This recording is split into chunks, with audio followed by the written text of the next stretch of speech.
Hello, our viewers. My name is Jimmy Akanshemeza, and we are still continuing with Reverend Canon Aaron Mwesigye, sharing with us his journey, the things the Lord has done for him.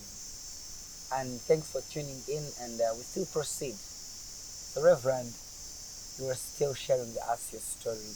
I would love to know how finally you cross from being an agriculturalist, become this other side of government, and you're serving there.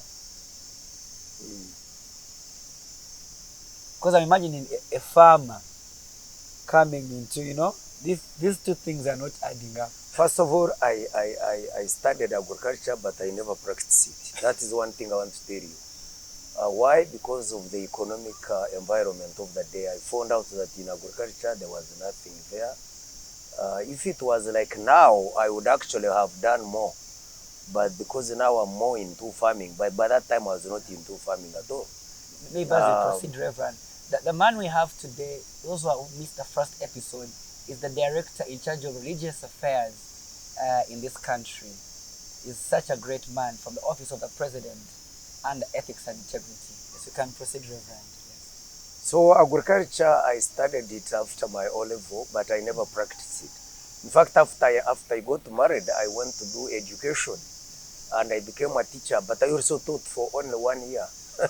You're still discovering your purpose. Yes, exactly. I was looking at where my purpose lies in life, and where my calling lies. I think that is the, God has a purpose in one's life, and once your purpose is met, once you are able to meet your purpose in life, then can you be able to become meaningful to whatever course you have done. So I think studying the course is one thing, but also identifying with your purpose is another thing, because finally I got where my purpose was, because when I finished my education after getting married, studying as a teacher, which I taught for only 1 year actually, then in 1985 I got a calling, and by that time I had accepted Christ as my personal Savior and Lord. Young, very dynamic, very demanding, very assertive, the characteristics of young people, very proud, very arrogant. So God, in his amazing and in his own miraculous ways, called to me, like he did when he called Matthew and Simon Peter, where they were fishing, and got them straight-handed. So he called me to go and serve him. Unfortunately, one of the oral questions you answer before you go for ministry is, are you born again? And I qualified in that. But of course, it's one thing to be to say I'm born again. Yes. And it is another thing to be born again in practice. But in reality, in practice. So I went in 1985. By then the Bishop of Ankole, Bishop Mwesigye, may his soul rest in eternal peace, met my father and said, I want your son to go for theological training. And all along my father wanted me to, because he knew that there was a lot of money, a lot of fame, if you become a clergyman. He had seen many people who had humble background, and when they became clergymen, they were able to build homes, they were able to acquire animals. So, my father was someone who liked property a lot, especially cows. So I was called to go for training in one of our famous Bishop Taka Theological College in Mkono. By that time, it was the only theological college in the country, but also that's the current UC, right? Yeah, abused, of course. The theological college is abused because our college was commercialized, and there are many courses, law, but by that time it was only theology. So 1985 I joined the college, the famous Bishop Taka, and Bishop Taka Theological College, the motto was called to serve. So I began that training, and we did a diploma, Makerere University diploma, which was 3 years, rigorous and intensive. 3 years, non-stop. Today, 2-year diplomas are 2 years, but for us, we did 3, rigorous and intensive, Makerere University. So in 1987, I completed my diploma theological college, theological undertaking, and then I was ordained in December 1987. Posted in Mwesigye secondary for only 8 months in Rwampara, because Bishop Betungura posted me to his own area. He comes from Banama, and I served there for 8 months as a chaplain, then came for further training. Then I did my first degree now, the Bachelor of Divinity at Bishop Taka, but it was also not offered by Bishop Taka. This was Association of African Association of Institutions of Eastern Africa. Now, when you talk of Eastern Africa, we did papers with Malawi, with Kenya, with Tanzania, Uganda, Zambia, all over, same papers. So my degree was East Africa, not Eastern Africa, but not East Africa. It was a degree for, in other words, bring together theological institutions, theological universities together. All, I think our headquarters were in Limuru, and so I did that one. Finished in 1991, posted at Ontario School, and I was a chaplain and a teacher, CRE. I taught so many people, including the Commissioner General, current of URA, and many others. Well done. And I spent 5 years at Ontario School, the famous Ontario. We resurrected the school with Mr. Stephen Kamwanda from King's College, Budo. That's the time Ontario had dwindled, had gone to the dogs. The famous Ontario of Kagame and Museveni, but we had to resurrect it.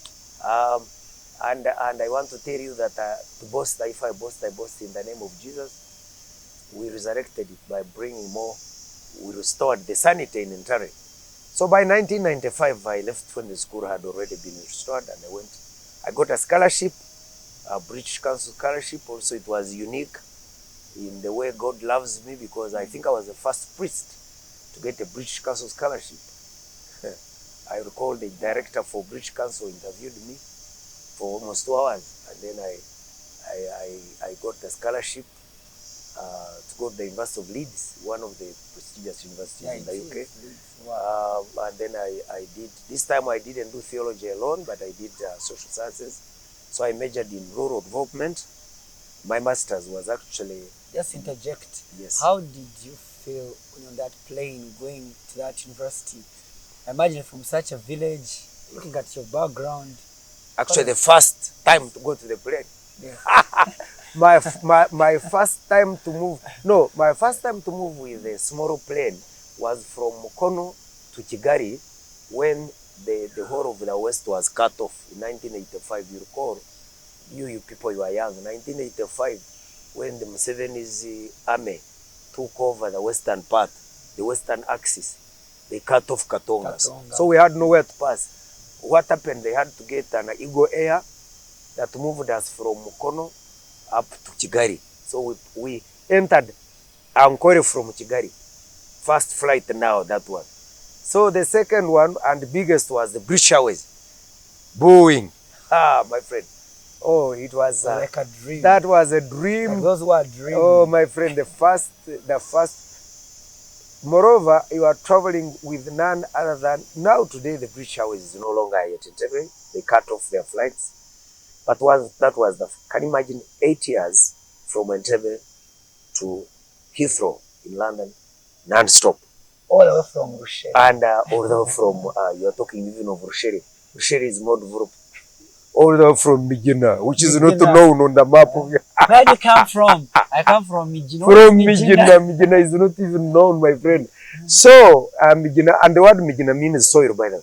So, my home area was very soily, but also it was soil itself. Anyway, so from Migina to London, Yes. I reach Heathrow International, first time to land in London, and I found there, fortunately, someone who was working with the Ugandan High Commission, Don Nyakai Ugarian.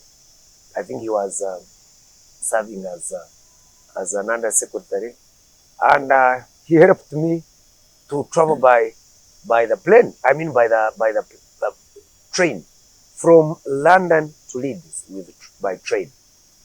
It's a long journey, of course. Um, so I reached Leeds. On reaching Leeds, I found there was the welcoming student scheme, which welcomed us and ushered me in the University of Leeds, one of the most prestigious. Of course, UK universities are classic, for your own information, especially those which are traditional. So they're all having. So I spent there. I did my masters in arts development studies, majoring in rural development, and then from there in 1997, I came to Mbarara University. My bishop, as a priest already, posted me as a chaplain, and I began St. Luke's Chapel in Mbarara University. Up to now, it's still there. But at the same time, I lectured as in the Faculty of Development Studies.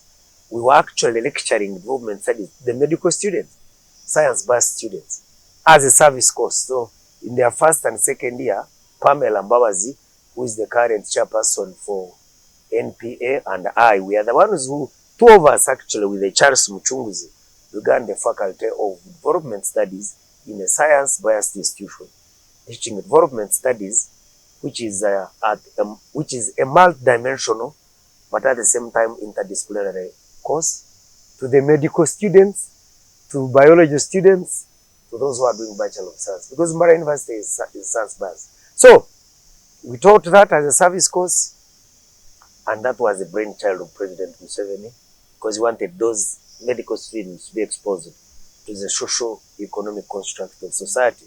So I taught for 8 years. Can you imagine? Priest teaching in a medical school. I can imagine. That's how I'm telling you that the grace is sufficient. So Imagine the humble background that I've told you. from Mijina. From Mijina, and now I'm teaching in a university. And finally, you find yourself. And then from there in 2004, Archbishop Lukorombi, all the way from Nebi, imagine, becomes the Archbishop of Uganda. And then he called me. He had come there twice to preach in my chapel as a bishop of Nebi. You are going to be my PS. I said, what? Imagine. Can you imagine? You are PS. Out of the blue, just... Out of the blue. And you know, you can't become the PS of the Church of Uganda. You have to do an interview with a panel of judges. So I did an interview, 9 of us. My wife was hesitant to come to Kampala. She refused because she's a farmer. She wanted to keep. The farming she did is the one that made our children go to school. Actually, she's the one who educated me, but also educated our children. I love that. She took you to school. Yes, she's the one who took me to school. She's the one who paid fees, because when I got married and I told her to go and do further studies, she refused. Me, I will educate my children. You go and study. You go and study with your children. And we went and studied. And she educated us. And so from that time between me and you, I surrendered all my property, cows, milk, to my wife. She's the manager of the farm. She's the one who looks after them. She's the one who sells the milk proceeds. Even the money that comes out, I don't know. Even if we are selling 500 liters or 600 liters of milk, she's the one who knows a lady paying for the husband. Yes, she's the one who pays. Even now, with the little meager resource I get from government, I ask her, do you have 2 million, mama? She sends it to me. She actually earns more income than I earn. But that one is because I entrusted her and I gave her that responsibility. So she, in practice, she's the head of the family. You surrendered. I did. And everyone knows she's the head of the family. So that is a big testimony that many men, that's a very key point, by the way. And which many men, including clergymen, including bishops, they cannot do. I'm just imagining. So in 2005, to cut the story short, I became the provincial secretary of the Church of Uganda. Provincial secretary means you are the accounting officer. And you're still teaching at Mast, whether you have resigned? No, I had to leave Mast. Okay. And I did the interview, 9, as I told you, I was the number 1. So I became the PS, a contract of 5 years. So I did that contract. What did I do? The contribution I made as a PS for the Church of Uganda, still the Church of Uganda by that time was low. We actually had to rejuvenate to resurrect Archbishop Oromba and I and my colleagues. Number one, we integrated the entire secretariat. Number two, we actually produced the first ever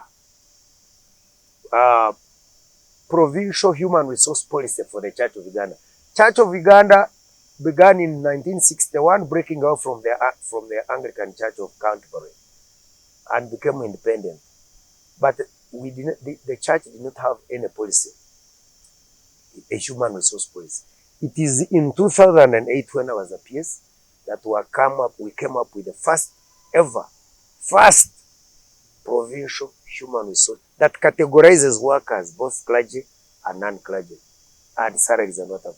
Secondly, we integrated the secretariat because some departments were working as NGOs like planning and development, which was funded from outside. Thirdly, we renovated the office of the Archbishop. As you see currently, that office of the Archbishop was done during our time with Archbishop Oromba. Originally, it was asbestos. That was Erika Sabi time, Nkoyoyo, Okos, Silvanus one.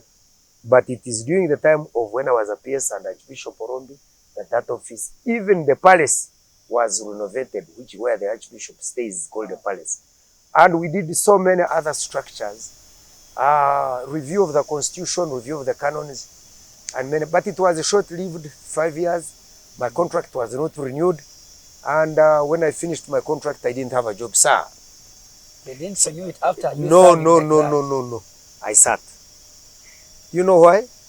That the hand of the Lord was there, part of it. Maybe he saw there was something else preparing me. So I sat for 2 years. From 2010 to 2012, I didn't have a job and I was at home. So in 2012, I got a phone call at 8 a.m. in the morning from the president of Uganda. The first phone call, and I have never heard another one. From the president? From the president to the man in Mijina. And I was in Mijina.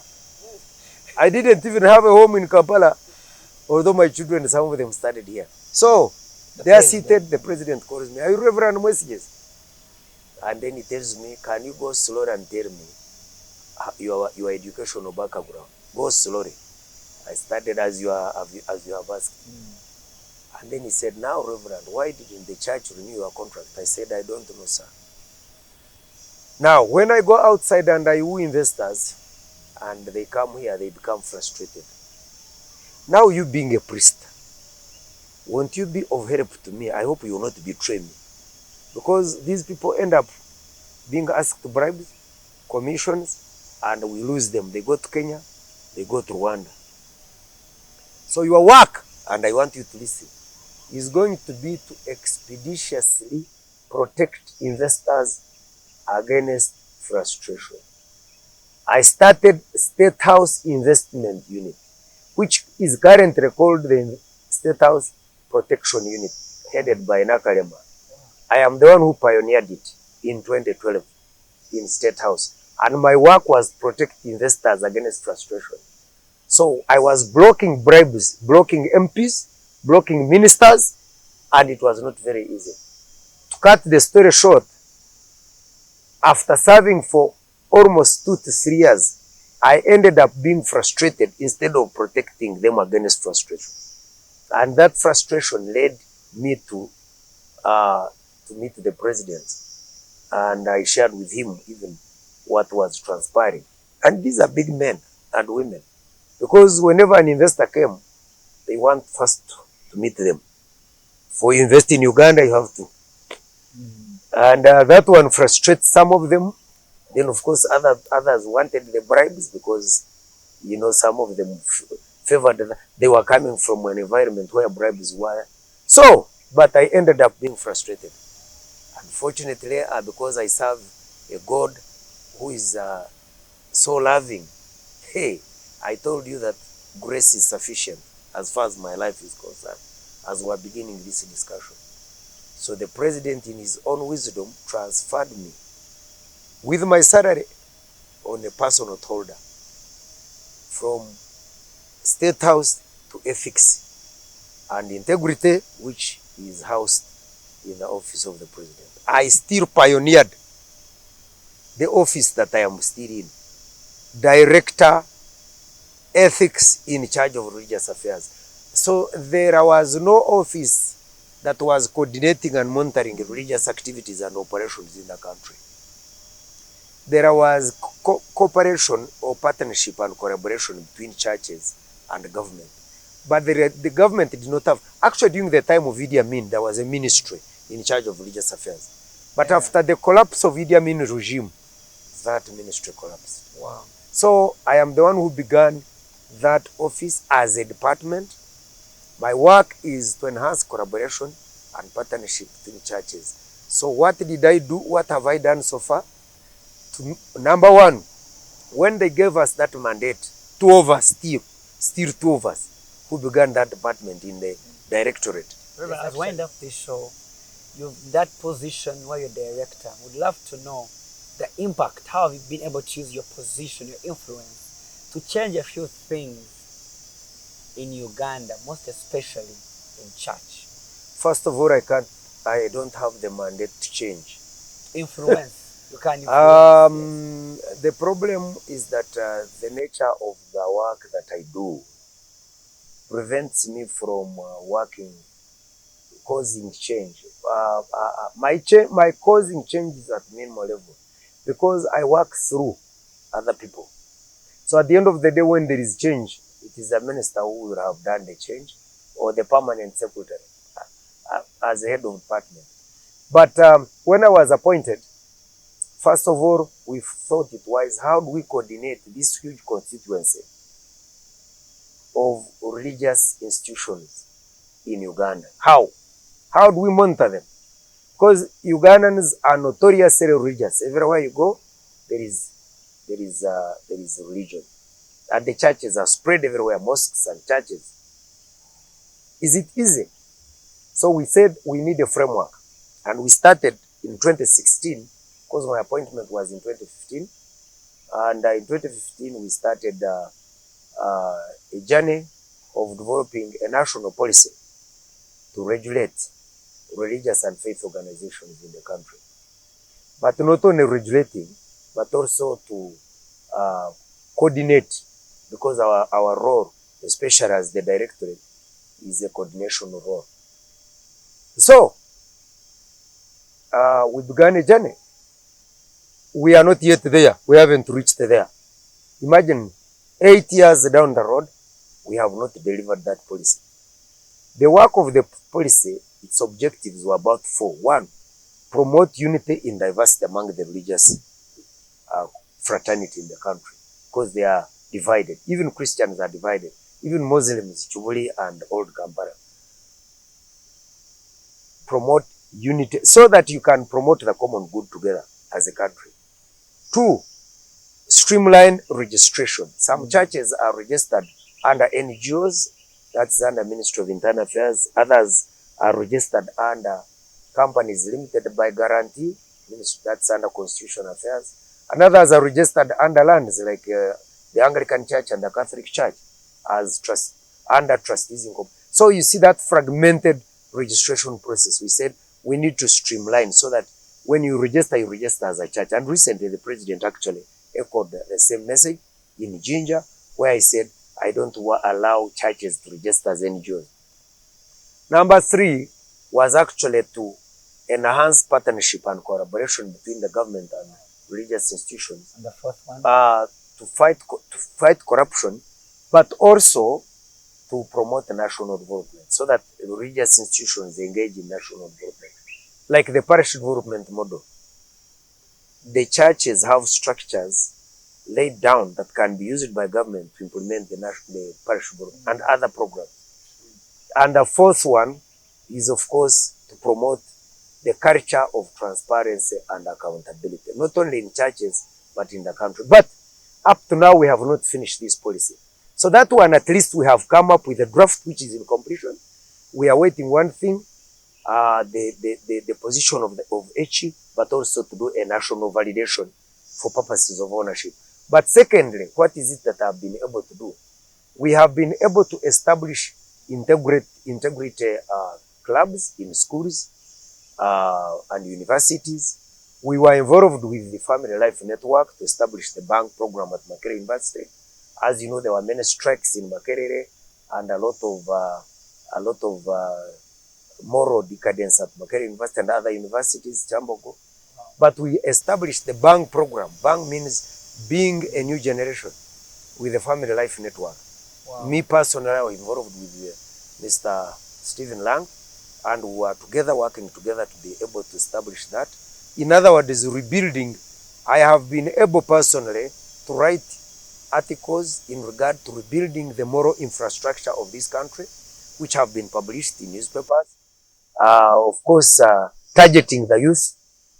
I was involved in launching the Integrity Club at Bishop Stewart University, which has given birth to many integrity clubs in the western part of Uganda. That's really a very huge testimony. So now, secondly, I have been able to unite some of the religious and faith organizations, interacting with the Inter-Religious Council Uganda, where you find people not in harmony, yet they belong to one faith, like the Pentecostals. But the struggle still continues between me and you, my son. And I believe I cannot do much because as a government, we need a law. Government works through laws and regulations. Without a law, you don't have anything to protect you. You can be challenged that where do you get the mandate to do ABC? So we are fighting hard to complete that law, and we need you as a country to support us so that we have a law, because the job I'm doing, I am actually housing in my docket religious leaders. Some of them do manipulation, others do exploitation, others do a lot of havoc to society and communities in the name of religion or in the name of faith. Why? Because the Constitution gives them that freedom of worship. Wow. So, Reverend, I just have this question as we finish. How would you want this world to remember you? Good question. 70 years. 70 years down the road, and in the job that I'm doing, the world should remember me that I have been a person who has fought many wars and many fronts. I have failed in many areas. So remember me as a failure, but as someone who has succeeded because of the grace of God. And are you contented in your heart? Very much contented, because the grace of God is sufficient. I stumble a lot. I fail a lot, because even the Bible says that the righteous fall 7 times. But I have fallen many times. I have come up because the grace of God is sufficient. Thank you so much, Reverend, for coming through for Holy Drive Show. We've learned a lot, and really we believe this will cause an impact on our viewers. I've picked a lot personally. One of the things I've learned is never to give up. We love you so much. It's been Jimmy Akanshameza, your host as usual, and I've been having Godwin on camera. Thanks for the great work you're doing, and the entire team work with the UBC and D24 TV. We love you so much. Until next Saturday, we love you so much. Shalom. Shalom.